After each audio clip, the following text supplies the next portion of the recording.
സുഹൃത്തുക്കളെ, അപ്പോൾ എല്ലാവർക്കും എൻ്റെ പുതിയ വീട്ടിലേക്ക് സ്വാഗതം. നിങ്ങൾ ആദ്യമായിട്ട് ചാനൽ കാണുന്നെങ്കിൽ എന്തായാലും സബ്സ്ക്രൈബ് ചെയ്യണേ. അപ്പോൾ നമ്മൾ ചാനൽ ഗ്രോ ചെയ്യുന്നതിൻ്റെ ഒപ്പം നമ്മൾ തന്നെ കൂടണം. ഓക്കെ, അപ്പോൾ നമ്മളിന്ന് പോകുന്ന സ്ഥലം എങ്ങോട്ടാണെന്ന് വെച്ച് കഴിഞ്ഞാൽ ദൊങ്കിൽ കയറാൻ വേണ്ടിയിട്ട് പോകണം. ദൊങ്ക് എന്ന് പറഞ്ഞാൽ ചെറിയ ബോട്ട്, അതായത് അത്ര വലിയതൊന്നും ആയിരിക്കില്ല, എന്നാൽ അതിനകത്ത് പാസഞ്ചറേയും അവരുടെ വണ്ടികളെയും കൊണ്ടുപോകുന്ന സാധനം. ചെറിയൊരു ഐലൻഡിൽ നിന്ന് അപ്പുറത്തെ ഐലൻഡിലേക്ക് കൊണ്ടുപോകുന്ന ചെറിയ ബോട്ടുകളെയാണ് ദൊങ്കി എന്ന് പറയുക. അപ്പോൾ അങ്ങോട്ടാണ് നമ്മൾ പോണത്. ആൻഡമാനിൽ വരുന്നവർ എന്തായാലും തീർച്ചയായും ട്രൈ ചെയ്യേണ്ട ഒരു കാര്യമാണ് ദൊങ്കിൽ കയറുന്നത്. നമ്മൾ വരുമ്പോൾ എങ്ങനെയായാലും കയറുന്നത് വേറെ ഐലൻഡിലേക്ക് പോകാൻ ക്രൂയിസ് ഷിപ്പുകളായ നോട്ടിക്ക എന്നൊക്കെ പറയുന്ന കുറച്ച് ഷിപ്പുകളിലാണ് നമ്മൾ പോവുക. എന്നാൽ ഇതേപോലത്തെ ലോക്കൽ പാസഞ്ചർ ബോട്ടുകളിൽ ആരും അധികം കയറിയിട്ടുണ്ടാവില്ല. അപ്പോൾ ഇത് എങ്ങനെ കയറണം എന്ന് വെച്ച് കഴിഞ്ഞാൽ നമ്മൾ ആദ്യം ചത്തം എന്ന് പറയുന്ന സ്ഥലത്തേക്ക് പോകണം. അവിടെ നിന്നിട്ടാണ് നമുക്ക് ദൊങ്കി അവൈലബിൾ ആയിട്ടുള്ളത്. ഏത് വഴിയിലാണ് പോകണതെന്ന് വെച്ച് കഴിഞ്ഞാൽ നമ്മുടെ അബർദീൻ എന്ന് പറഞ്ഞാൽ ആൻഡമാനിലെ മെയിൻ ടൗണാണ്. ആ ടൗണിൽ നിന്നിട്ട് വേണം നമുക്ക് എങ്ങോട്ട് വേണമെങ്കിലും പോകണമെങ്കിൽ. പിന്നെ നമ്മൾ നിൽക്കുന്ന റൂം പോലെ ഇരിക്കും, നമ്മൾ എവിടെയാണ് നിൽക്കണേ ആ റൂമിൻ്റെ അനുസരിച്ചായിരിക്കും നമ്മളുടെ സ്ഥലങ്ങൾ ലൊക്കേഷൻ വരിക. അപ്പോൾ മെയിൻ ടൗണിൽ നിൽക്കുന്നവർ അബർദീൻ ബസാർ എന്ന് പറയുന്ന സ്ഥലത്ത് നിന്ന് നേരെ ചത്തം പോർട്ടിലേക്കാണ് പോകേണ്ടത്. അപ്പോൾ ഈ ചത്തം പോർട്ടിൽ നിന്ന് പോകുന്ന സ്ഥലം നോർത്ത് ബേ എന്ന് പറയുന്ന ഒരു ഐലൻഡ് അല്ല. നമുക്ക് നേരത്തെ ഇവിടെ റോഡുകൾ ഉണ്ടായിരുന്നില്ല നോർത്ത് ബേയിലേക്ക് എത്താൻ. അപ്പോൾ ഈ അടുത്താണ് റോഡുകളൊക്കെ പണി കഴിപ്പിച്ചത്. അപ്പോൾ നോർത്ത് ബേയിലേക്കാണ് നമ്മൾ ദൊങ്കി കയറി പോകുന്നത്. അപ്പോൾ അത് എങ്ങനെയാണ് നമ്മൾ അങ്ങോട്ട് പോവുക എന്നുള്ളതാണ് ഞാൻ ഇന്ന് ഈ വീഡിയോയിൽ കാണിച്ചു തരാൻ പോകുന്നത്. അതിനു മുമ്പ് തന്നെ ഞങ്ങൾ പെട്രോൾ അടിക്കാൻ വേണ്ടി പോയി. അപ്പോഴാണ് കാണുന്ന കാഴ്ച, ഇവിടുത്തെ പെട്രോളിന് 82 രൂപ മാത്രമാണ് പ്രൈസ് ഉള്ളൂ. അതായത് നമ്മുടെ നാട്ടിൽ നിന്ന് ഏകദേശം ഒരു 25 രൂപ 26 രൂപ ആ റേഞ്ച് വ്യത്യാസമുണ്ട് നമ്മുടെ നാട്ടിൽ നിന്ന്. വേറെ ഒന്നുമല്ല, ഇത് ഇന്ത്യയുടെ യൂണിയൻ ടെറിട്ടറി ആയതുകൊണ്ട് തന്നെ ഇവിടെ ടാക്സ് ഇല്ല. അതാണ് ഏറ്റവും വലിയ അഡ്വാൻറ്റേജ്. നമുക്ക് സ്കൂട്ടി റെൻറ്റിന് എടുത്തു കഴിഞ്ഞാൽ ഒരു ദിവസം കൊണ്ട് നമുക്ക് മാക്സിമം സ്ഥലങ്ങളിൽ എത്തിപ്പെടാൻ പറ്റുന്നതാണ്. നമ്മൾ ചത്തം പാലത്തിലെത്തി. ഈ പാലം കഴിഞ്ഞിട്ടുള്ള സ്ഥലത്താണ് നമ്മുടെ ചത്തം പോർട്ട് വരുന്നത്. അത്രയും വലിയ പോർട്ടൊന്നുമല്ല, എന്നാൽ ലോക്കൽ ട്രാൻസ്പോർട്ടേഷൻ നടത്തുന്നത് ഇവിടെയായിരിക്കും. ടൂറിസ്റ്റുകൾ വന്നിട്ട് അധികം ആരും എക്സ്പ്ലോർ ചെയ്യാണ്ട് പോകുന്ന ഒന്നാണ് ഈ പറയുന്ന ദൊങ്കിയിലുള്ള ഒരു റൈഡ്. അത് മസ്റ്റായിട്ട് നിങ്ങൾ അനുഭവിക്കേണ്ട ഒരു കാര്യമാണ്. നിങ്ങളത് എക്സ്പീരിയൻസ് ചെയ്തില്ലെങ്കിൽ വൻ നഷ്ടമായിരിക്കും എന്ന് ഞാൻ പറയാം. നമ്മൾ സാധാരണ കൊച്ചിയിലൊക്കെ പോയിട്ട് ചെറിയ ബോട്ട് കയറി 3-4 കിലോമീറ്റർ കറങ്ങി വരൂലേ എന്ന പോലെ തന്നെയുള്ള ഒരു യാത്ര തന്നെയാണ്. പക്ഷേ ഇതൊരു വേറെ ഫീലാണ്. കാരണം നമ്മൾക്ക് കൊച്ചിയിൽ നിന്ന് പോകുമ്പോൾ കാണാൻ അധികം കാര്യങ്ങളൊന്നുമില്ല. എന്നാൽ ഇവിടെ എന്ന് വെച്ച് കഴിഞ്ഞാൽ ചുറ്റും ഐലൻഡുകളായിട്ട് നമുക്ക് കാണാം. ഈ സൈഡുകളിലൊക്കെ ബോട്ടുകൾ പാർക്ക് ചെയ്ത് ഇട്ടിട്ടുണ്ട്. അത് പലതും പ്രൈവറ്റും ഉണ്ട്, അല്ലാത്ത വലിയ ഷിപ്പുകളുണ്ട്. ഈ ലെഫ്റ്റ് സൈഡിൽ കാണുന്ന ഷിപ്പിൽ ചെറിയ കോള് പോലത്തെ എന്തോ സാധനമാണ് അവർ നിറച്ചു വെച്ചിരിക്കുന്നത്. കാണുമ്പോൾ കല്ലൊക്കെ പോലെ തോന്നുന്നുണ്ട്. അപ്പം നമ്മളങ്ങനെ അവരുടെ ഓഫീസിൽ എത്തിയിട്ടുണ്ട്. ഇവിടെയാണ് ടിക്കറ്റ് കൗണ്ടർ. ഇവിടെ നിന്ന് നമ്മൾ ടിക്കറ്റ് നമുക്ക് കൊടുക്കണം, വണ്ടിക്ക് കൊടുക്കണം. അധികം ചാർജുകളൊന്നും വരില്ല. എന്നാലും ഒരാൾക്ക് വരുന്നത് 20 രൂപയായിരിക്കും, വണ്ടിക്ക് വരുന്നത് 50 രൂപയും. അപ്പം ഞങ്ങൾ 2 ആളുണ്ട്. 2 ആൾക്ക് ഒരു സ്കൂട്ടിക്കും കൂടിയിട്ട് 90 രൂപയാണ് നോർത്ത് ബേ എന്ന പറയുന്ന ഐലൻഡിലേക്ക് പോകാൻ വേണ്ടിയിട്ട് ആയത്. അപ്പം നമുക്കങ്ങനെ 3 ടിക്കറ്റ് കിട്ടിയിട്ടുണ്ട്. 2 നമുക്കും 1 വണ്ടിക്കുമായിട്ട്. അപ്പം ഡൊങ്കി അവിടെ വന്ന് കിടക്കുന്നുണ്ട്. നമ്മൾ നേരെ ഇനി അതിൽ കയറാൻ വേണ്ടി പോവാണ്. ഞാൻ പോണ വഴിക്ക് ആൾക്കാരൊക്കെ എന്നെ നോക്കുന്നുണ്ട്. വേറൊന്നും ആയിരിക്കില്ല, ഈ ക്യാമറ തന്നെ മെയിൻ അട്രാക്ഷൻ. കാരണം ക്യാമറ പിടിച്ചേക്കണ ആംഗിളും പിന്നെ ഞാൻ ഏതോ വലിയ യൂട്യൂബർ ആയിരിക്കും എന്നുള്ള രീതിയിലാണ് എന്നെ നോക്കിക്കൊണ്ടിരിക്കുന്നത്. പക്ഷേ ഞാൻ ഒന്നുമല്ല എന്ന് എനിക്ക് മാത്രമേ അറിയുള്ളൂ. തുടങ്ങിയിട്ടുള്ളൂ, പിച്ച വെച്ച് നടക്കണുള്ളൂ യൂട്യൂബിൽ.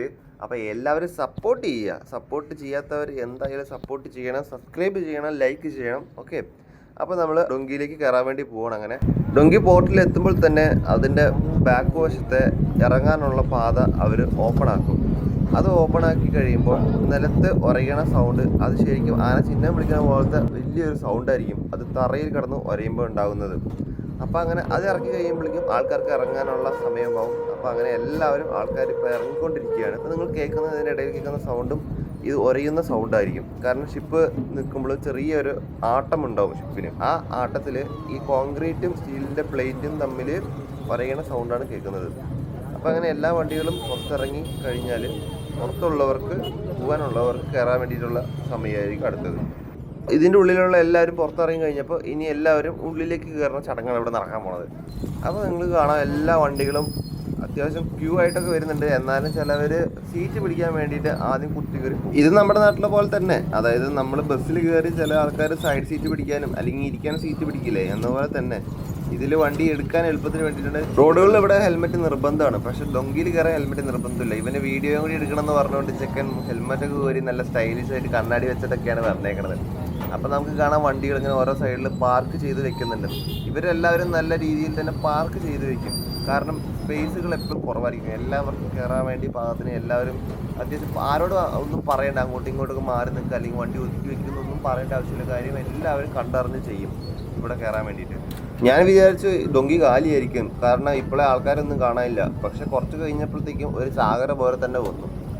ബോട്ട് ഫുള്ള് നിറഞ്ഞു. പിന്നെ കാറിൽ വരുന്നവർ മിക്ക ആൾക്കാരും കാറിൽ തന്നെ ഇരിക്കുകയുള്ളൂ, അവർ പുറത്തിറങ്ങി നിൽക്കില്ല. അപ്പോൾ നമുക്ക് കാണാം ആൾക്കാരൊക്കെ വന്ന് നിറഞ്ഞു. എനിക്ക് ഇതിൻ്റെ ഉള്ളിൽ കയറി കാണുന്ന വളരെ ആഗ്രഹം ഉണ്ടായിരുന്നു. അപ്പം ഞാൻ അവനോട് ചോദിച്ചു നമുക്ക് ഉള്ളിൽ പോയി കാണാൻ പറ്റുമെന്ന്. അതിനെന്താ കുഴപ്പമില്ല എന്ന് പറഞ്ഞ് ഹെൽമെറ്റും മേടിച്ച് അവൻ്റെ വണ്ടിയിൽ വെച്ചിട്ട് ഞങ്ങൾ നേരെ മുകളിലേക്ക് പോകാൻ വേണ്ടി നടന്നു. മുകളിൽ എന്താണ് ഇതിൻ്റെ വ്യൂ എന്ന് കാണാൻ വേണ്ടിയിട്ട് മാത്രമാണ് ഞാൻ പോയത്, അല്ലാതെ എനിക്ക് മുകളിൽ കയറണമെന്ന് യാതൊരു ആഗ്രഹം ഉണ്ടായില്ല.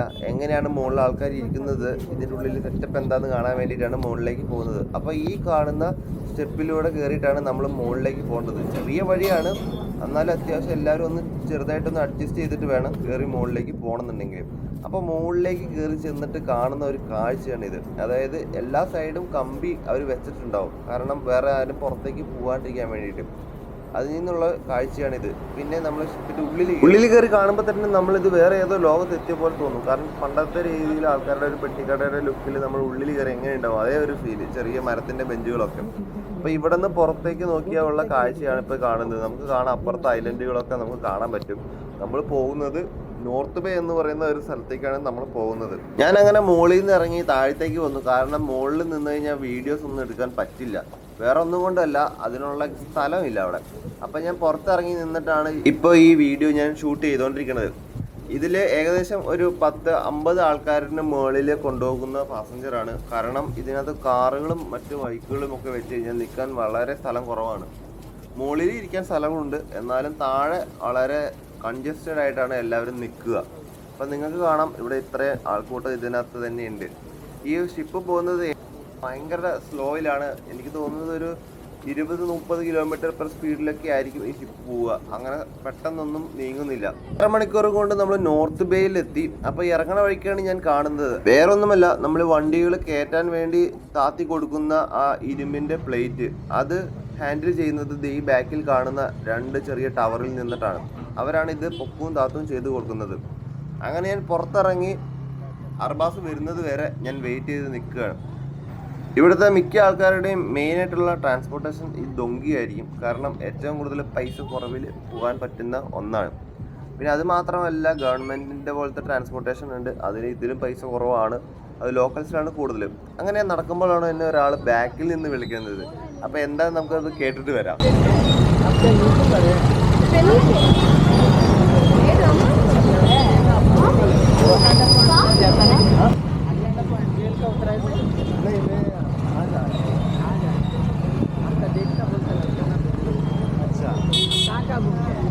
नहीं अभी तो आ जा रहा है मैं पूरा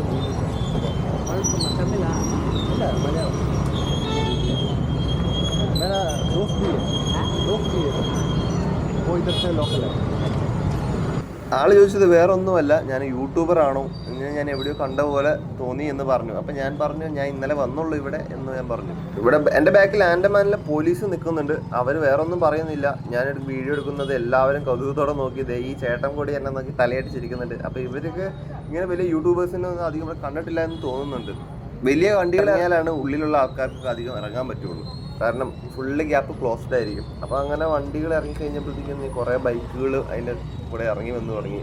അപ്പോൾ നമ്മൾ അർബാസിന് വേണ്ടി നമ്മൾ ആദ്യം തന്നെ ഉള്ളിൽ കയറിപ്പോയത് കൊണ്ട് നമുക്ക് ഇറങ്ങാൻ പറ്റുന്നത് ഏറ്റവും അവസാനമാണ്.